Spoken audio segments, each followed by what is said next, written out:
Mon top 5 des films d'horreur qui m'ont marqué pour Halloween, c'est parti, abonne-toi. En cinquième position, je mets Massacre à la tronçonneuse, la version de 2005 avec Jessica Biel. C'est un film qui est brutal, poisseux, il m'a vraiment marqué quand j'étais plus jeune. Il y a vraiment des scènes qui sont bien gore et si tu regardes bien, je pense que ce film a inspiré les développeurs de Resident Evil 7 qui est sorti quelques années plus tard. En quatrième position des films qui m'ont marqué pour Halloween, je mettrais Candyman, la version de 1992. Je trouve que l'acteur est génial, il m'a bien fait flipper.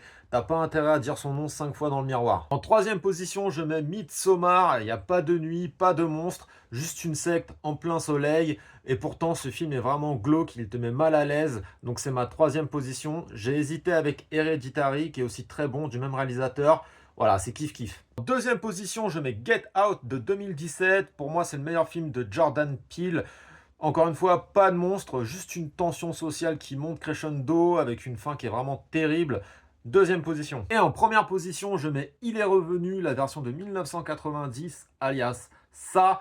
Franchement, l'interprétation de Tim Curry est vraiment flippante. Le film est en deux parties, mais c'est pas grave. Il y a de la tension, c'est glauque, c'est bizarre. C'est un film qui a marqué toute une génération des années 90. Voilà, c'était mon top 5 des films pour Halloween que je recommande, qui m'ont marqué personnellement. En attendant, j'attends les tiens en commentaire. Et n'hésite pas à t'abonner à ce compte pour lui donner plus de force et suivre les prochaines anecdotes cinéma.